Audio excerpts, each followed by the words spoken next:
I'm a born Jamaican. I'm a son of the soil. I love the sea. I love the sun. Lord, I love this land. No matter where I go, Jamaica is my home. Hello, I'm Katie Oloy-Knight. Welcome to this Wednesday edition of Jamaica Magazine. As we celebrate independence, today's program is packed with culture, insight, and entertainment. Stay with us.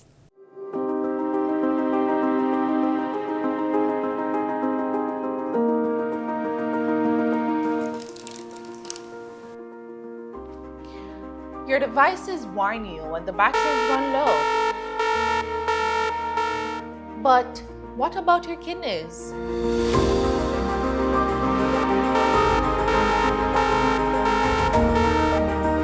More young Jamaicans are facing kidney disease, and many don't realize that they're at risk. High blood pressure, diabetes, unhealthy diets, excessive sugary drinks, and even family history can put your kidneys under pressure.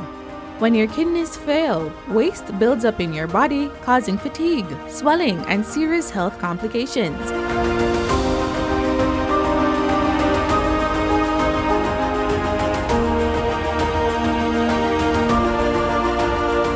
Don't let your kidneys run on empty.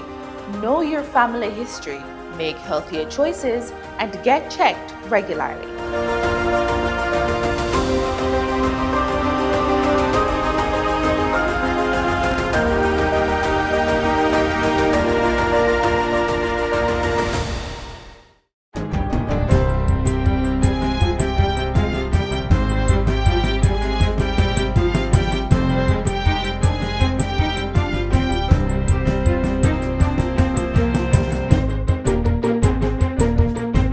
Good day, I'm Theodore Henry, and this is your JIS News for Wednesday, August 5, 2026.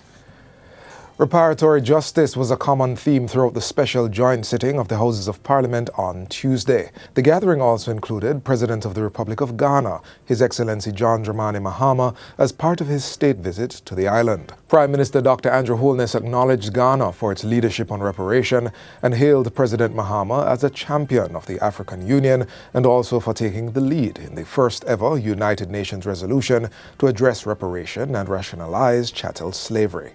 I am honored to be asked to serve on your Global Advisory Council and look forward to our first meeting in the coming months. I wish to also thank you for your commitment to support Jamaica's petition to King Charles, which will be submitted in the near future. Medahashi. That means thank you. In his contribution, President Mahama paid tribute to the enslaved men and women whose labor enriched empires while their dignity was denied. He implored a resolution by both nations to advance the conversation on reparation and acknowledge Jamaica's support of Ghana's contribution. Jamaica has provided principled leadership on this important issue for many years. Together, our two nations are ensuring that the descendants of those who suffered history's greatest injustice are neither forgotten or denied a voice in shaping a fairer world. Our advocacy is ultimately about hope. Hope that our future generations will inherit a world in which historical truth is acknowledged, human dignity is upheld, and justice becomes the foundation for lasting reconciliation. And that is the vision that continues to unite Ghana and Jamaica. Representing the leader of the opposition, Senator Donna Scott Motley, said the visit of His Excellency represented a journey shared by both nations for centuries. History does not always belong to those who write it. Our ancestors crossed an ocean, but they did not cross out memory. They crossed an ocean, but they did not cross out identity. They crossed an ocean, but they did not cross out hope. They carried faith that sustained generations. They carried an unbreakable spirit that no chain could bind and no ocean could drown. President Mahama later signed the Visitor Book of Parliament, marking his visit to the chambers. 22 new agricultural leases have been awarded under the Southern Plains Agricultural Development Project. The initiative is expected to generate more than $90 million in investment and create approximately 370 jobs.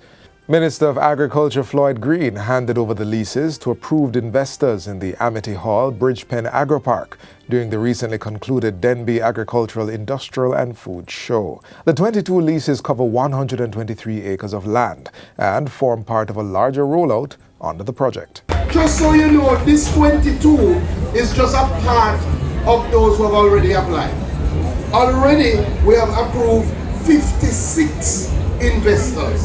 And of the 56, already 18 of them are youth. And we're very happy that we will have 18 new young entrepreneurs in our Amity Hall Bridgepen Agroparks. We have one person already that we've approved for a lease, who is a person with disability. The Agriculture Minister also announced that qualifying farmers would benefit from land clearing support, with 200 acres already identified for clearance.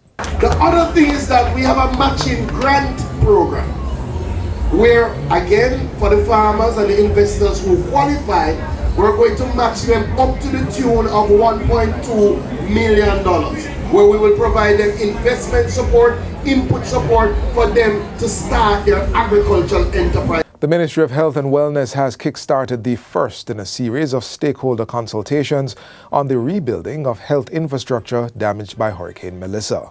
As part of this, members of Parliament from the 5 parishes most affected, local government authorities and partner agencies were recently briefed as the ministry prepares to roll out the $6 billion Health Hurricane Response Program. The initiative will rehabilitate and modernize 101 health facilities, including the Savannah Lamar Public General Hospital. The program also aims to build climate-resilient health centers and improve access to primary healthcare services. The 4 main pillars in which the program will be targeting is the restoration of services, the rehabilitation of the spaces to ensure that all the health centers and the hospital under the program is able to deliver to its patients and visitors, to facilitate the reform of our health centers to adopt the primary health care standard. The program will also upgrade selected facilities to provide expanded diagnostic, dental, and mental health services closer to communities, reducing pressure on hospitals. We are converting what is a crisis into an opportunity. When the hurricane struck, we quickly decided that the restoration should be projectized around building back smart facilities, so future hurricanes and so on could withstand that kind of risk. The $6.4 billion Health Hurricane Response Program will be implemented across Hanover, St. James, Trelawney, Westmoreland, and St. Elizabeth, with construction expected to begin following the design and procurement phases. Still on post-Hurricane Melissa activities, 9 principals from schools hardest hit have been awarded $450,000 in grants by CIBC Caribbean in recognition of their resilience and leadership in restoring learning after the disaster. Each principal received $50,000 during a recent presentation ceremony at the bank's New Kingston offices. The recipients represent schools in St. Anne, St. James, Manchester, St. Elizabeth, and Westmoreland, and were selected by the National College for Educational Leadership.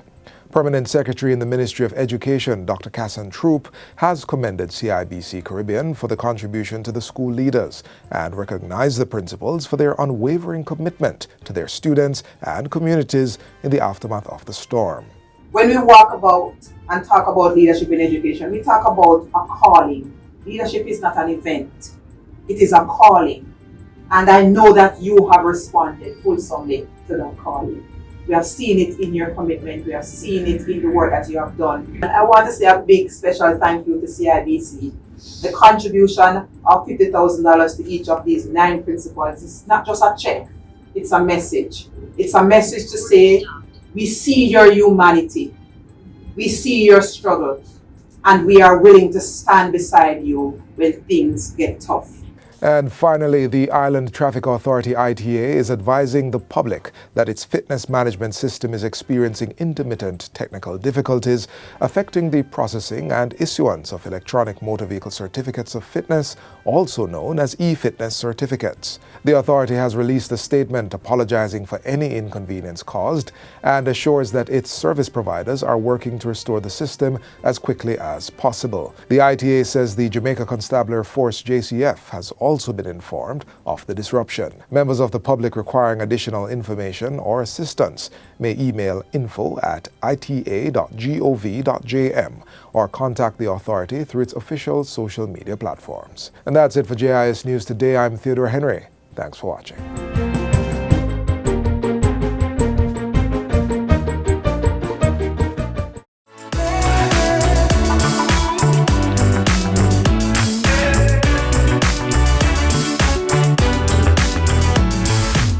Jamaica's motto, out of many one people, is reflected in our rich cultural diversity. Up next, we explore the history, traditions, and the lasting contributions of the Indo-Jamaican community.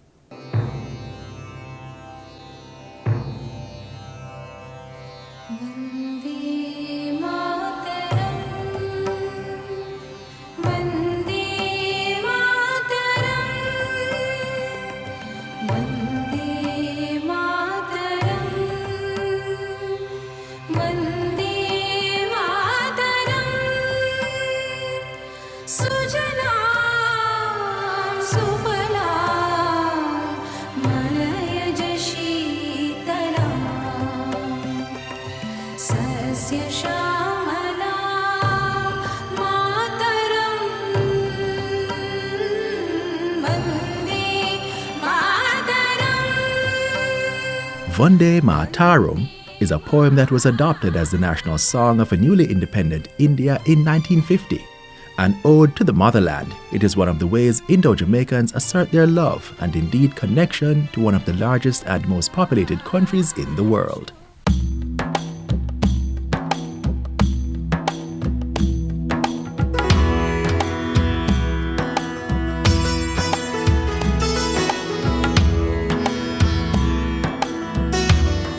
Between 1845 and 1917, due to deteriorating conditions in British India, more than 36,000 Indians came to then British Jamaica as indentured laborers under the then indenture system, seeking better opportunities.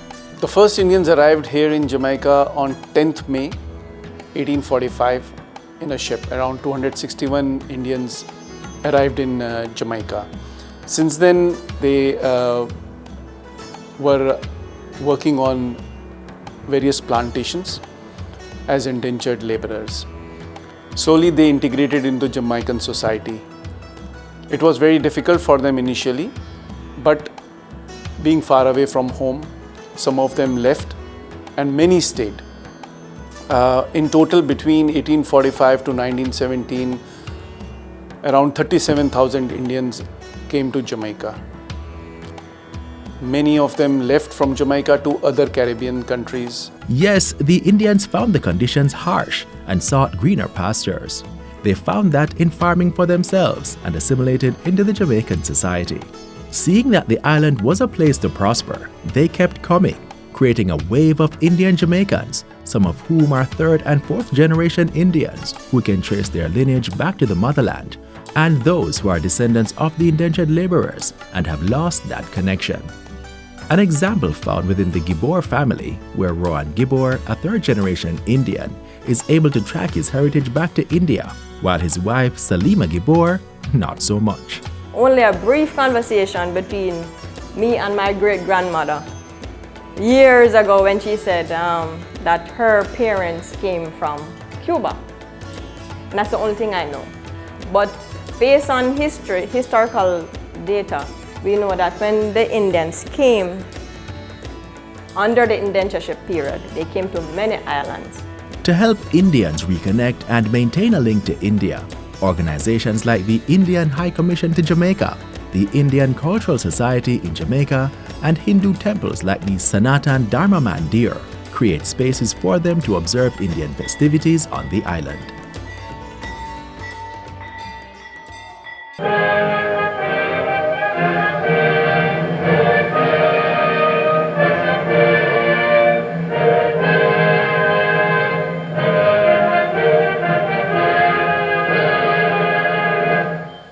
the beginning of the year, you will find them celebrating Republic Day of India, paying homage to their mother nation. May 10 is recognized as Indian Heritage Day in Jamaica, a celebration of when the first Indians arrived. But something else in January. We celebrate the harvest festivals. So in harvest festival, we would light a bonfire where we would offer different things like rice or basically we are thanking Mother Nature for a good harvest season to come through. One such is Lori. So Lodi is a vibrant Punjabi winter folk and the harvest festival celebrated by Hindus and Sikhs of the government of the Indian community, marking the end of winter solstice, the start of longer days, and the Rabi, that is winter crop harvest, especially sugarcane and wheat. Celebrated with bonfires, folk songs like Sundar Mundriye, dances like Bhangra and Gidda of northern Punjab state, that is Punjab, Haryana, Delhi, and traditional foods, you can say makki ki roti, saag, etc. It involves offerings of sesame, jaggery, and puffed rice to the fire to pray for prosperity, often linked to legends like Dulla Bhatti. It's a special occasion for new brides and babies, especially falling on January 13th, the night before Makar Sankranti. Another is Diwali, meaning row of lights. The festival generally symbolizes the victory of light over darkness. And of course, there is Holi, which has a story to it, a religious story to it, but the essence of it is good over evil, the win of good over evil. And then we splash colors at each other, dry color powder, and it's only to signify that you forgive whatever happened in the past and you start afresh by applying color to each other and just getting a life start afresh. Krishna, Krishna, Hare Hare. And no culture is complete without the religious aspect. And while somewhat distorted through migration, Indo-Jamaicans try as best as they can to keep Hinduism in their midst. The Sanatan Dharma Mandir Hindu Temple in Kingston is one of the organizations keeping those traditions. And so religious festivities too are kept. Here you're observing Shivaratri. It is celebrating Lord Shiva. Also known as Mahesh, this is the god of destruction who transforms and renews the cosmos. And then later months we have the Durga Puja, like where we celebrate Goddess Durga. Then we have the Ganesh Chaturthi festival, which was initially conceptualized in India only to get community together, where Lord Ganesh is the first god that we would worship to when we start any worships. Like we would offer our respects to Lord Ganesha and then to any other deity that is being worshipped at that particular day. And if it seems all too confusing for you, just know this. We worship one God, but all the others are manifestation of that one God. And that one God, Brahma, and then there's a Trinity, which is Brahma, Vishnu, and Mahesh. There's one, then it breaks down into three. Then from time to time, there will be an incarnation. I'll incarnate myself whenever there's a decline in righteousness for the protection of Dharma and for the destruction of adharma, which is evil. Generally, you will also find a puja or worship area in the homes of practicing Hindus. Here, Gopa Ramani demonstrates how she worships at home.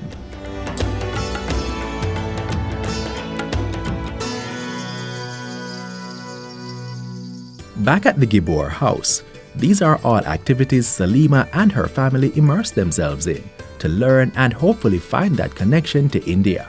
Their second child, Reina, is especially enchanted with the dancing.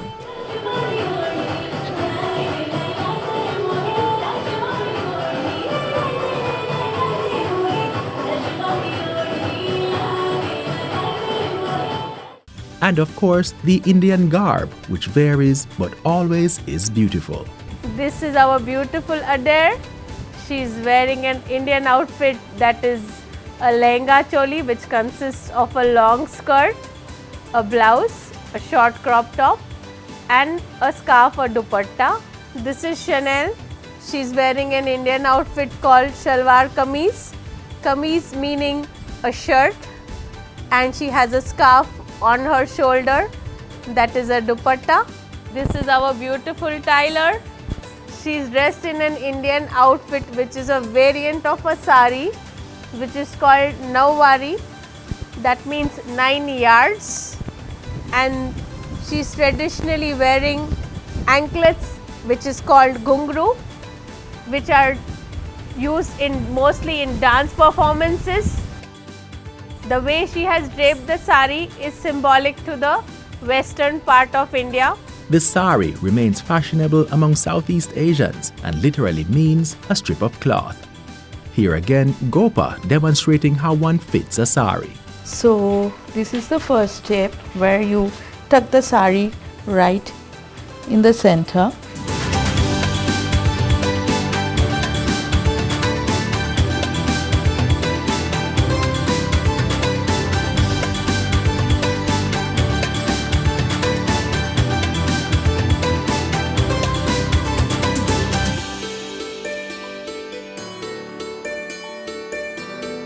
And this is how you look when you wear a sari.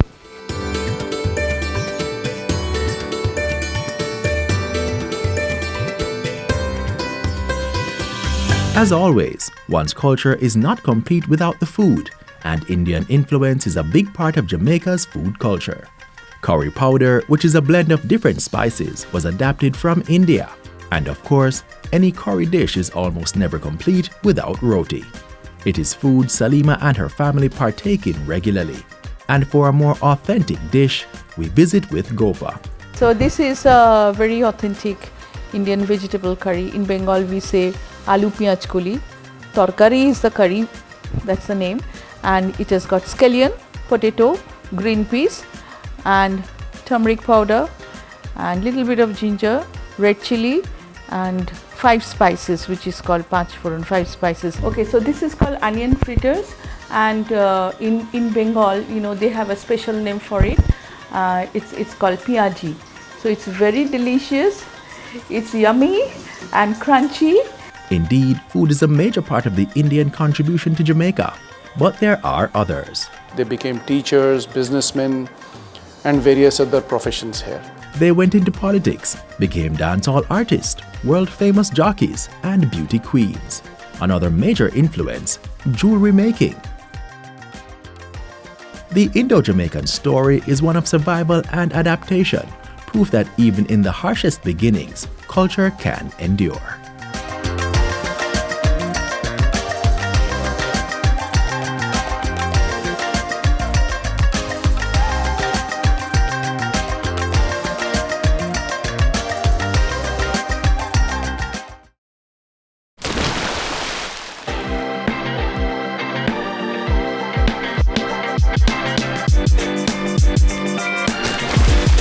Looks fun, right? Just take a second to think before you jump. It might look safe, but hidden rocks and shallow waters are real dangers. One bad jump can change everything. You can't always see what's under the surface. That's why it's never a good idea to dive into unknown waters. Always go in feet first and stay safe. I promise the thrill isn't worth the risk.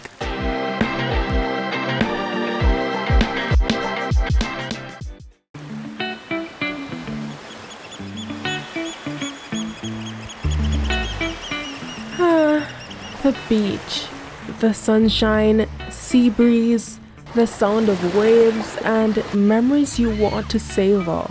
But have you ever stopped to think, is everyone enjoying the beach safely and responsibly?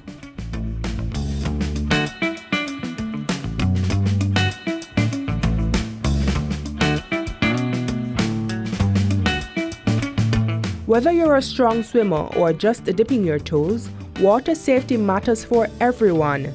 Every year, millions visit our water bodies, which include our beaches, rivers, and waterfalls, but not everyone knows the risks. Rip currents, sudden depth changes, slippery rocks, strong undercurrents, and a host of other hazards. But these dangers can be mitigated. There is a beach control safety measures regulation of 2006, and that regulation speaks specifically to the requirements for safety on the beach for patrons. The regulations speak to the question of lifeguards being on the beach, the roles and responsibilities of the lifeguard to ensure that they have control over what's happening on the beach. And so when you go to a beach, you want to ensure that the area is buoyed and that we have lifeguards. And don't forget, risky behavior like cliff diving or swimming after drinking, not worth it. Also, never swim alone, and non-swimmers must always wear a life jacket. When visiting beaches, it's important to ensure that you're swimming where lifeguards are present. Never swim alone, always have somebody with you just in case. Remember to stay hydrated, wear the proper sunscreen, make sure that it's reef safe if you can. Always keep an eye out for children or those around you. Never go do anything unsupervised and just have fun, you know. It's supposed to be a fun time and you can have fun and be safe at the same time.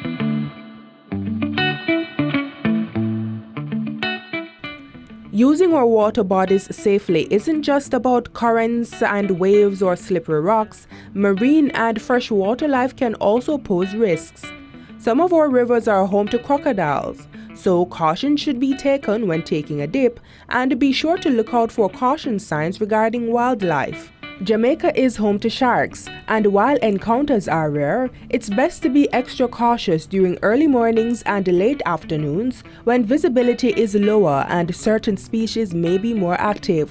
Beachgoers should stay alert to local conditions, avoid swimming alone or in secluded areas, and follow any posted safety guidelines. Jellyfish stings can be painful and sometimes life-threatening, so it's important to look out for warning flags or signs on the beach. Fire coral, though it looks harmless, can cause severe skin irritation if touched. By staying alert, following safety notices, and respecting marine life, we can protect ourselves while enjoying the beauty of the ocean. Lifeguards are the first line of defense along our shores, and so the National Environment and Planning Agency NEPA has engaged hundreds of rescuers through training sessions and ensuing exams. The training exam has been perfect actually. It's been very strict. Our role is instructing young persons with knowledge, judgment, and skill, I say in the art and the profession of life-saving and life-guarding. What I've learned is that you have to be very focused and observant, because if, for instance, there is someone drowning out there, they can't be able to talk or indicate to someone otherwise from just putting up their hands. So, for more details, contact the National Environment and Planning Agency NEPA. There's also a beach guide webpage where you can access information about Jamaica's beaches, beach safety tips, and ongoing beach cleanup initiatives. We're at the end of today's show, but be sure to join us again tomorrow for another lineup geared towards providing you with information on the government's policies and initiatives for building a better Jamaica. You may visit our website at jis.gov.jm to rewatch this show or to catch up on any other we have on the site. I'm Kay Deloy Knight, telling you thanks for watching from our production team here at the JIS. Happy Independence Day when it comes. This has been a production of the Jamaica Information Service, the voice of Jamaica.